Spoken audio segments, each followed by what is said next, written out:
What started as an ordinary political panel at Georgetown University turned into the most explosive moment in American political history when Donald Trump made the fatal mistake of claiming he and Barack Obama were secretly working together.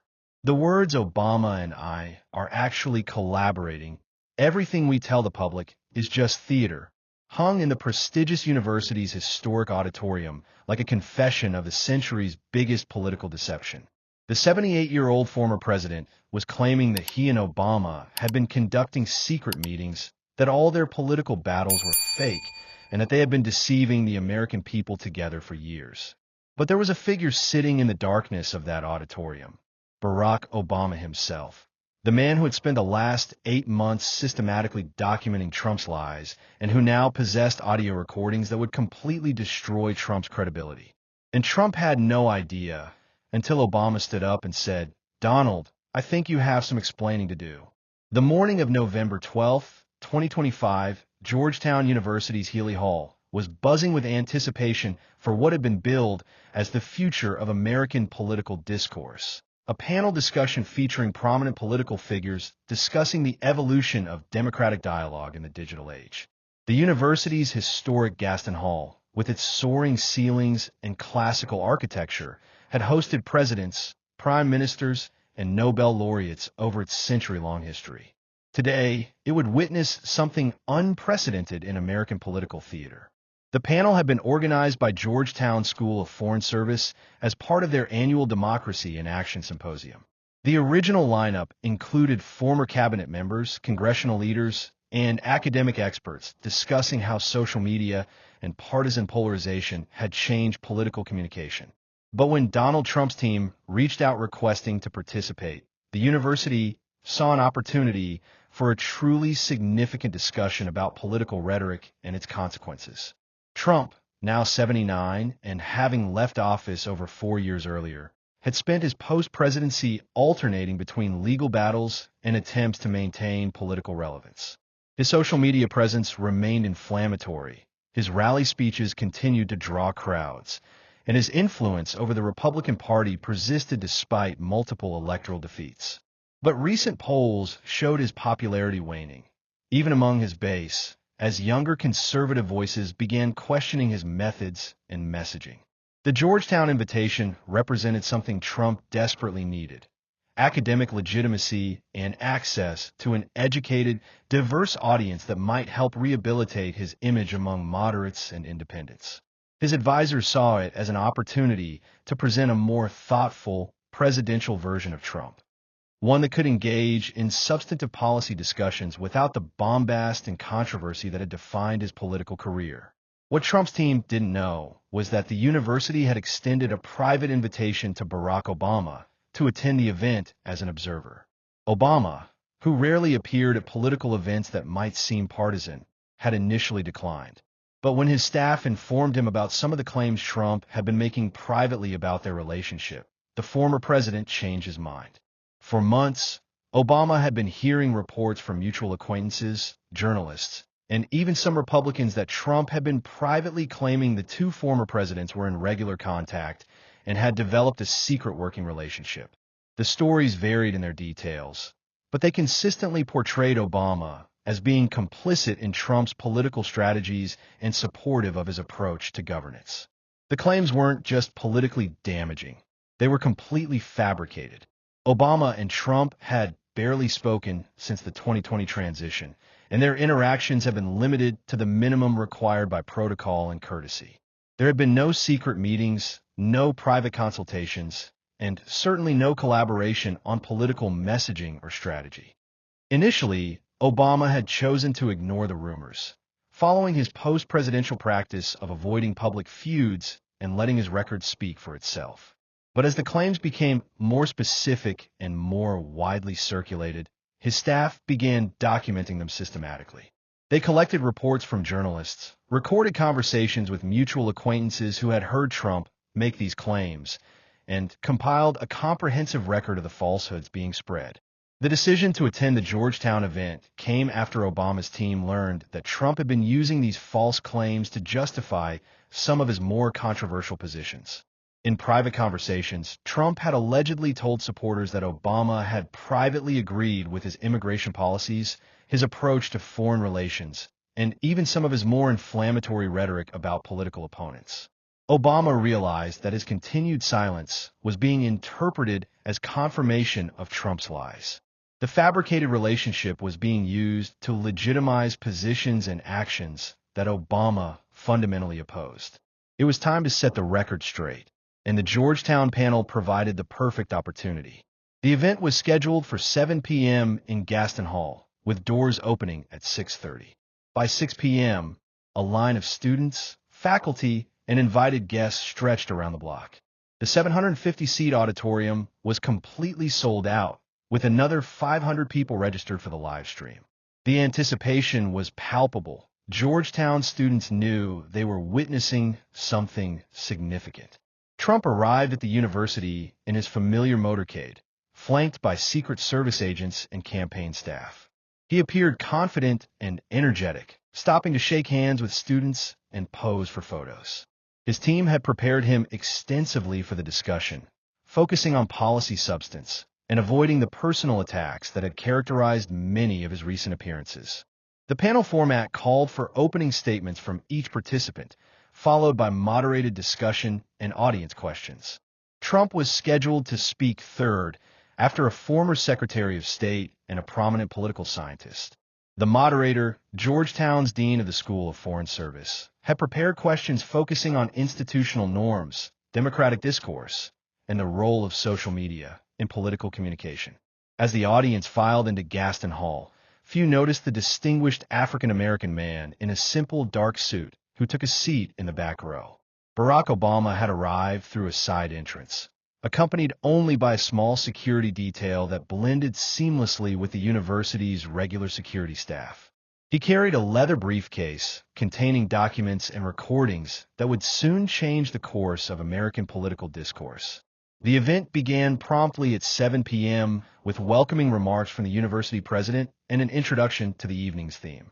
The first two speakers delivered thoughtful, academic presentations about the challenges facing democratic institutions and the need for more constructive political dialogue. The audience listened respectfully, but there was an undercurrent of anticipation. Everyone was waiting for Trump. When Trump was introduced, the applause was polite but restrained. This was a Georgetown audience, sophisticated, diverse, and largely skeptical of his political brand. He needed to win them over with substance rather than spectacle. For the first 10 minutes of his presentation, it seemed like he might succeed. Trump began with prepared remarks that were surprisingly measured and policy-focused.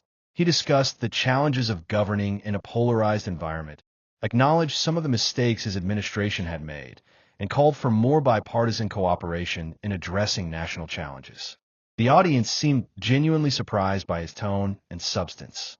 But as Trump became more comfortable and began departing from his prepared remarks, his presentation took a different direction. He started making claims about his relationships with Democratic leaders, his private conversations with former officials, and the secret agreements that had supposedly been reached behind the scenes during and after his presidency. You know, Trump said, his voice taking on the conspiratorial tone that his supporters loved and his critics dreaded, the media portrays everything as conflict, but the truth is that many of us work together more than people realize. Take Barack Obama, for instance. A murmur went through the audience. Obama's name hadn't been expected to come up in this context, and Trump's tone suggested he was about to make some significant revelation. The press wants you to believe that Obama and I are enemies, that we can't stand each other, that everything is about partisan warfare. But that's not the whole truth. We've had many private conversations since I left office. Many. And let me tell you, we agree on far more than the media wants you to know. The audience was now fully focused, sensing that Trump was venturing into controversial territory. Some students began recording on their phones, recognizing that they might be witnessing a newsworthy moment.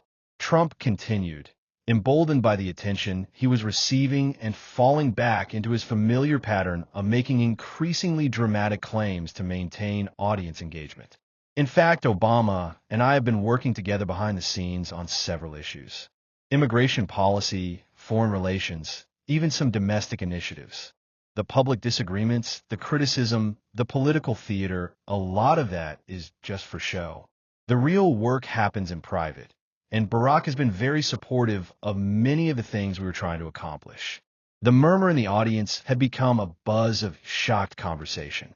This was an extraordinary claim, that two presidents from opposing parties were secretly collaborating while publicly maintaining the appearance of disagreement. If true, it would be one of the biggest political stories in decades. If false, it was a devastating lie that undermined the authenticity of democratic discourse. Trump was clearly enjoying the reaction he was getting. This was the kind of revelation that made him feel powerful and important, the insider with secret knowledge that no one else possessed. He decided to go further. You want to know the truth about American politics? Much of what you see is performance. The heated debates, the angry tweets, the partisan battles. A lot of it is strategic theater designed to energize our respective bases while we work on the real issues behind closed doors. Obama understands this. He's been incredibly helpful in providing guidance and perspective on how to handle various situations. At this point, several audience members were openly expressing disbelief. Georgetown students were sophisticated political observers, and many of them recognized that Trump's claims contradicted everything they knew about the relationship between the two former presidents. But Trump was on a roll, feeding off the energy in the room and making increasingly specific claims. Just last month, we had a very productive conversation about Middle East policy. Barack agreed with our approach to Iran, supported our strategy with North Korea, and even provided some valuable insights about dealing with European allies. The man knows foreign policy, I'll give him that, and he's been more helpful than any Democrat wants to admit. The audience was now in a state of near disbelief. These weren't vague generalizations about bipartisan cooperation. These were specific claims about recent conversations and policy collaboration that, if true, would represent a fundamental deception of the American people. Trump seemed oblivious to the skeptical reaction he was generating. In his mind, he was demonstrating his importance and influence by claiming association with a former president who remained far more popular than he was. He was also attempting to legitimize some of his more controversial positions by suggesting they had Obama's private endorsement. The fake news media doesn't want you to know this, but even on immigration, yes, immigration, Barack privately agreed with many of our policies. The family separation situations, the border security measures, even the travel restrictions. He understood that tough decisions sometimes require tough measures. He told me personally that he thought we were handling a difficult situation about as well as anyone could. This claim was so outrageous, so contrary to everything Obama had said publicly about Trump's immigration policies, that several audience members actually laughed out loud. The suggestion that Obama had privately endorsed family separation policies that he had publicly called cruel and heartless was beyond credible. But Trump was committed to his narrative now, and he couldn't stop himself from making even more dramatic claims. Barack Obama and I, he said, leaning into the microphone for emphasis, have more in common than most people realize. We both understand power. We both know how to make difficult decisions, and we both recognize that sometimes you have to tell the public one thing while you're working on something completely different behind the scenes. It's not deception, it's leadership. The auditorium had fallen into a strange silence. The audience was processing what they were hearing. Either the most shocking revelation in modern American political history, or the most audacious series of lies ever told by a former president in an academic setting. It was at this moment that Barack Obama stood up in the back of the auditorium. The movement was subtle at first, just a tall figure rising from his seat in the darkness beyond the stage lights. But as Obama stepped into the aisle and began walking toward the stage, recognition rippled through the audience like an electric current. "Oh my God," someone whispered loud enough to be picked up by the microphones. "That's Obama." Trump, still at the podium and temporarily blinded by the stage lights, couldn't see what was causing the commotion in the audience. He paused in his remarks, squinting into the darkness and trying to understand why people were suddenly standing up and pointing toward the back of the hall. "Donald," came a familiar voice from the center aisle, calm and measured, but carrying clearly through the auditorium's acoustics. "I think you have some explaining to do." The recognition was instantaneous and electric. Barack Obama, the 44th President of the United States, was walking down the aisle of Gaston Hall, carrying a leather briefcase and wearing the slight smile that had become his trademark during moments of political tension. Trump's face went through a series of expressions in rapid succession: confusion, recognition, shock, and finally something approaching panic. His confident posture crumbled as he realized that the man he had just spent 10 minutes claiming as a secret collaborator was standing 30 feet away and clearly had something to say about those claims. The audience erupted into chaos. Students were standing on chairs to get a better view.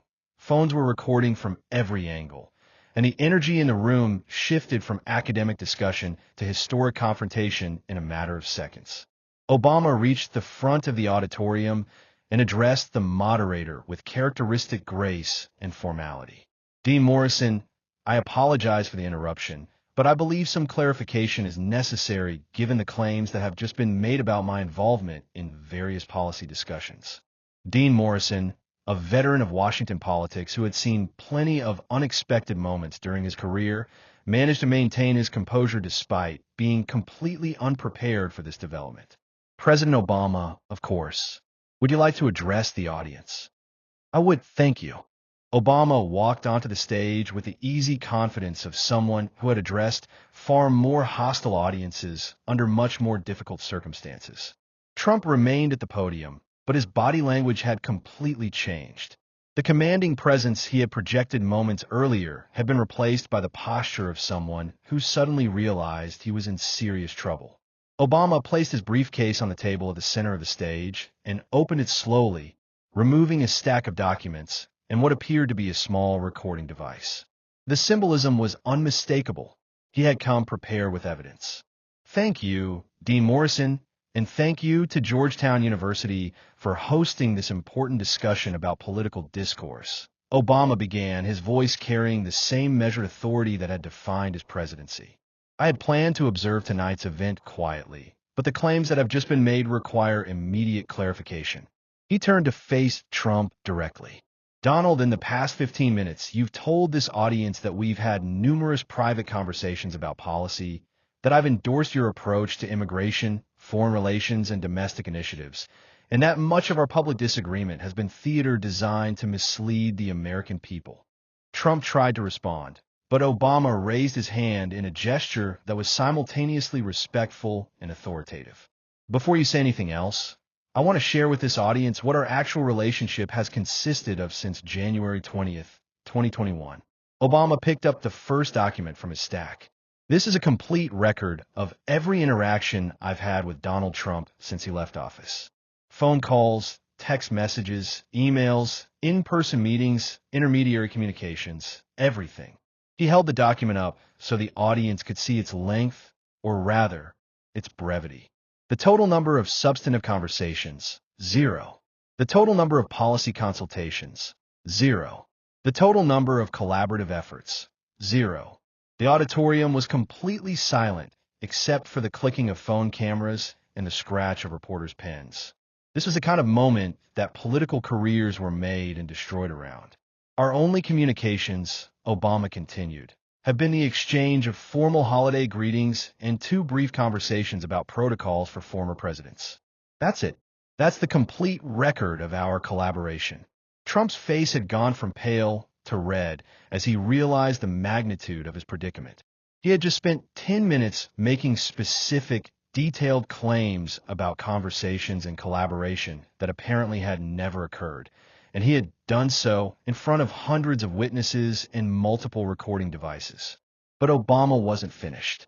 "Now, I want to address the specific claims about my supposed support for various policies, because these misrepresentations go beyond simple exaggeration.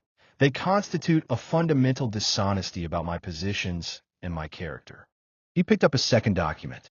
"Donald claimed that I privately supported your immigration policies, including family separation.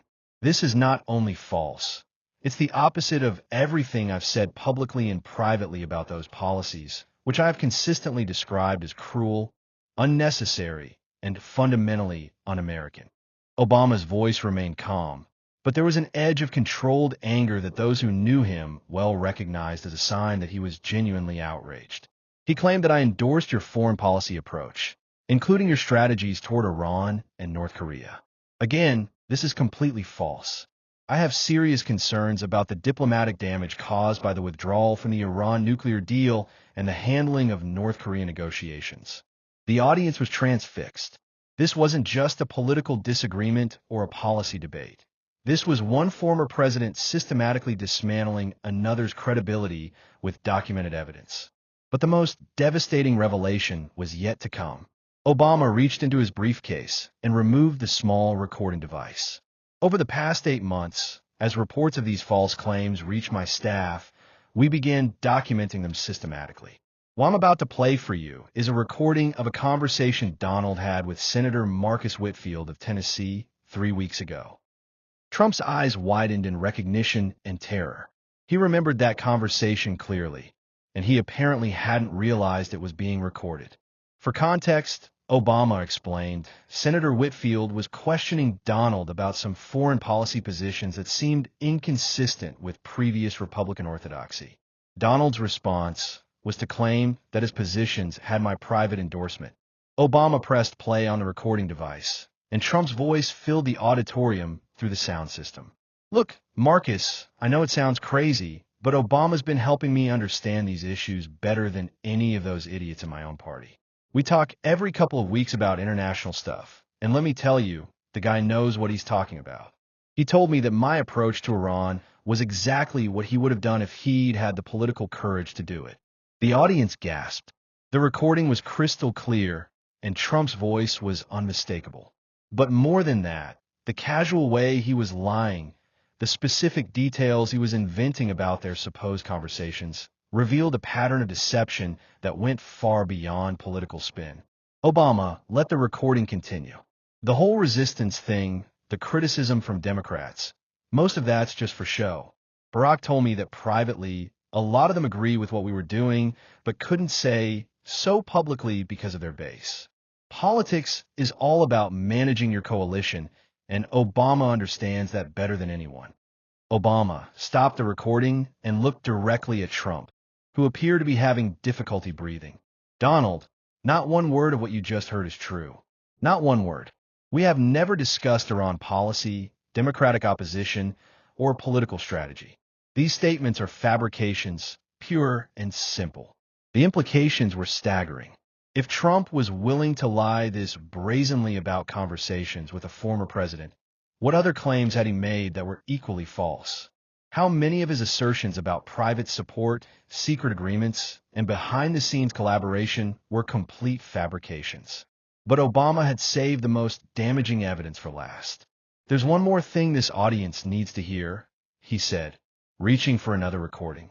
This is from a conversation Donald had yesterday with a Georgetown journalism student who was working on a profile piece about your post-presidency activities. Trump's face went completely white. He knew exactly which conversation Obama was referring to, and he knew how damaging it was going to be.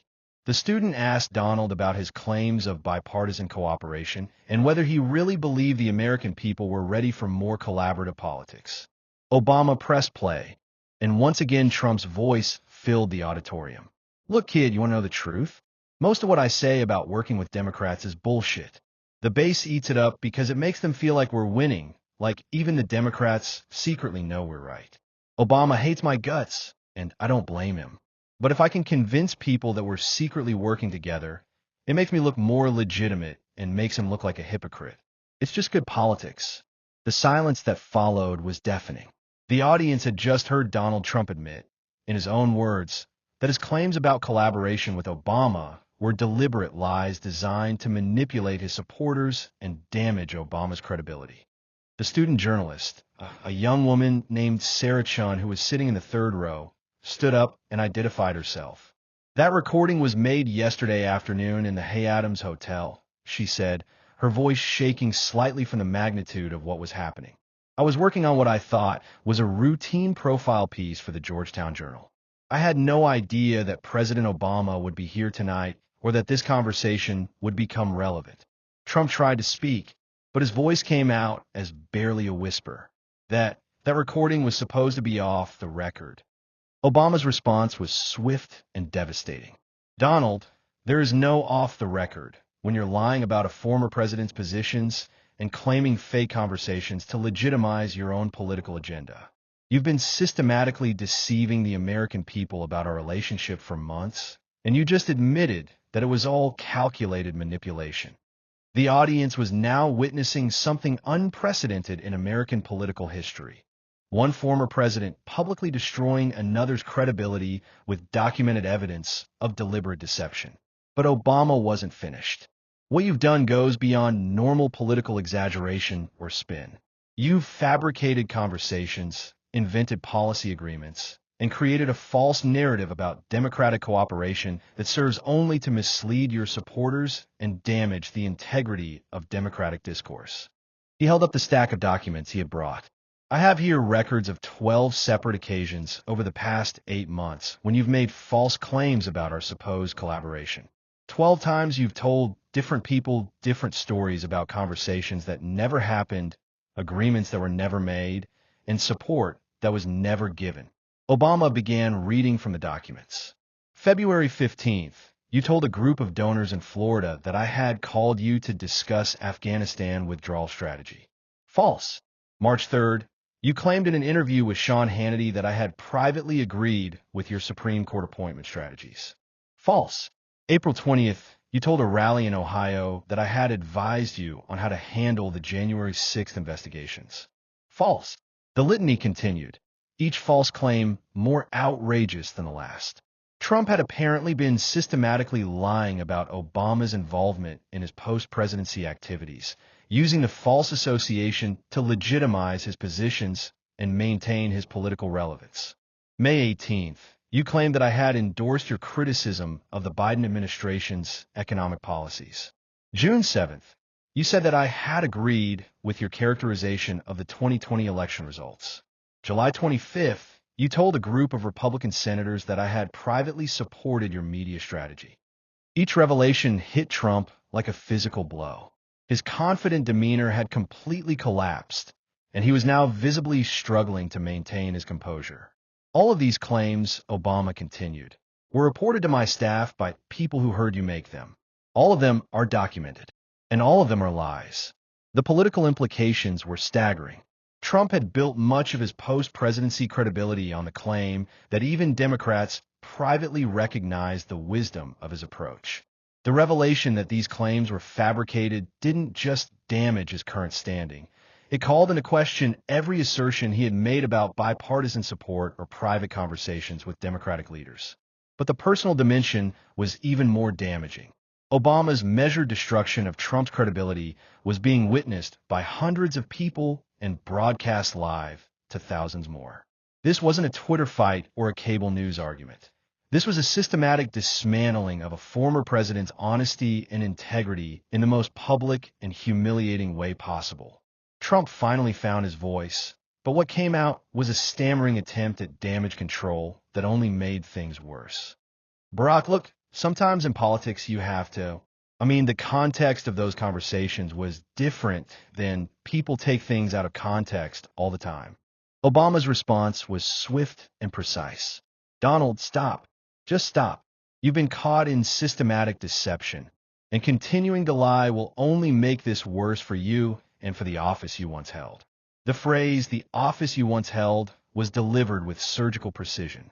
Obama was reminding everyone present that Trump's behavior wasn't just personally embarrassing, it was damaging to the presidency itself.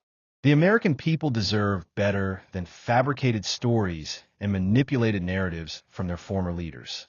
They deserve honesty, integrity, and respect for the truth. Obama closed his briefcase and prepared to leave the stage, but he had one final point to make. Georgetown students, you came here tonight expecting a discussion about political discourse and democratic norms. What you've witnessed instead is a perfect example of why those norms matter and what happens when they're abandoned. He looked directly at Trump one last time. Truth isn't negotiable, Donald. Character isn't a political strategy, and the integrity of democratic institutions depends on leaders who understand the difference. With that, Obama walked off the stage and out of the auditorium, leaving behind a former president whose credibility had been utterly destroyed and an audience that had just witnessed one of the most devastating political confrontations in American history. The aftermath was immediate and brutal. Within minutes of Obama leaving the stage, clips of the confrontation were spreading across social media at viral speed. The hashtag Trump Lies was trending nationally within an hour, with millions of views and shares. Major news networks interrupted their regular programming to cover the story. CNN's breaking news banner read, "Obama destroys Trump with recordings." MSNBC led with Trump caught in systematic deception. Even Fox News, despite their usual reluctance to criticize Trump, was forced to acknowledge the severity of what had occurred. The recordings Obama had played were particularly damaging because they revealed not just the falsity of Trump's claims, but the calculated nature of his deception. The conversation with the Georgetown student showed that Trump was fully aware he was lying and was doing so deliberately to manipulate public perception. Political analysts struggled to find historical precedents for what had occurred. Never before had one former president so thoroughly destroyed another's credibility in such a public forum. The combination of documented evidence, audio recordings, and real-time fact-checking had created a moment of accountability that was unprecedented in American politics. The reaction from Trump's traditional allies was swift and telling. Several prominent Republicans issued statements distancing themselves from his claims about Obama. Conservative media figures who had previously defended his every action found themselves unable to explain away such clear evidence of systematic deception. Senator Mitch McConnell, who had maintained an uneasy alliance with Trump for years, issued a carefully worded statement saying that all former presidents should be held to the highest standards of truthfulness and integrity. It was the closest thing to a public rebuke that McConnell had ever directed at Trump. Even more damaging was the reaction from Trump's own former staff members. Several people who had worked in his administration began coming forward with their own stories about his tendency to fabricate conversations and claim support that didn't exist. John Kelly, Trump's former chief of staff, told CNN that this behavior was consistent with what we saw in the White House. He would regularly claim to have had conversations with world leaders, congressional members, or other officials that simply hadn't occurred. We spent a significant amount of time fact-checking his claims and trying to prevent diplomatic incidents caused by his fabrications. The legal implications were also significant. Several legal experts pointed out that while lying about conversations with a former president wasn't necessarily criminal, it could be relevant to ongoing investigations into Trump's business dealings and political activities. If he was willing to lie so brazenly about easily verifiable facts, what other claims might he have made that were equally false? More immediately, the incident raised serious questions about Trump's mental state and his fitness for any future political role. The systematic nature of his deceptions, combined with his apparent belief that he could make such claims without consequence, suggested either a deliberate strategy of manipulation or a concerning detachment from reality. The Georgetown students who had witnessed the confrontation became instant celebrities in political journalism circles. Sarah Chun, the student whose recording had provided such damaging evidence, was interviewed by every major news outlet and offered internships at multiple prestigious publications. "I was just doing a routine profile piece," she told Anderson Cooper the next day. "I had no idea that President Obama would be there or that my recording would become such a significant piece of evidence. But I'm glad that the truth came out." The international reaction was equally significant. Foreign leaders and diplomatic observers had watched the confrontation with a mixture of fascination and concern. The idea that a former American president had been systematically lying about his relationships with other political leaders raised questions about the reliability of American political communication more broadly. European allies, in particular, expressed concern about the implications for transatlantic relations. If Trump had been lying about his conversations with Obama, What other claims had he made about international discussions or agreements that were equally false? The confrontation also had immediate political consequences for Trump's future ambitions. Several early primary states saw his poll numbers drop dramatically in the days following the Georgetown incident. Republican donors began withdrawing their support, and many of his political advisors distanced themselves from his operation. Perhaps most tellingly, conservative media outlets that had previously given Trump uncritical support began fact-checking his statements more rigorously. The revelation that he had been systematically lying about such easily verifiable facts made them realize that their own credibility was at stake if they continued to promote his claims without verification. Fox News implemented new editorial standards requiring multiple sources for any claims about private conversations or behind-the-scenes political developments. Several prominent hosts who had regularly featured Trump as a guest began declining his requests for interviews. The impact on Obama's own standing was more complex. While many praised him for finally setting the record straight about Trump's false claims, others criticized him for what they saw as a calculated destruction of a political opponent. Some argued that former presidents should maintain dignity and avoid such direct confrontations, regardless of the provocation. But polling showed that the vast majority of Americans supported Obama's decision to respond to Trump's lies with documented evidence. A CNN poll conducted 3 days after the incident showed that 73% of respondents believed Obama had been right to confront Trump's false claims, while only 18% thought he should have remained silent. More significantly, the incident seemed to restore some faith in political accountability. For years, many Americans had become cynical about the possibility of holding political figures responsible for their statements. The Georgetown confrontation showed that truth could still triumph over deception when properly documented and presented. Political science professors began using the incident as a case study in the importance of evidence-based discourse and the consequences of systematic deception. Law schools incorporated it into courses on ethics and professional responsibility. Journalism schools used it as an example of the importance of fact-checking and source verification. The long-term implications for American political culture were still being debated months later. Some argued that the incident marked a turning point toward more accountability and fact-based discourse. Others worried that it would lead to even more polarization and mutual destruction among political figures.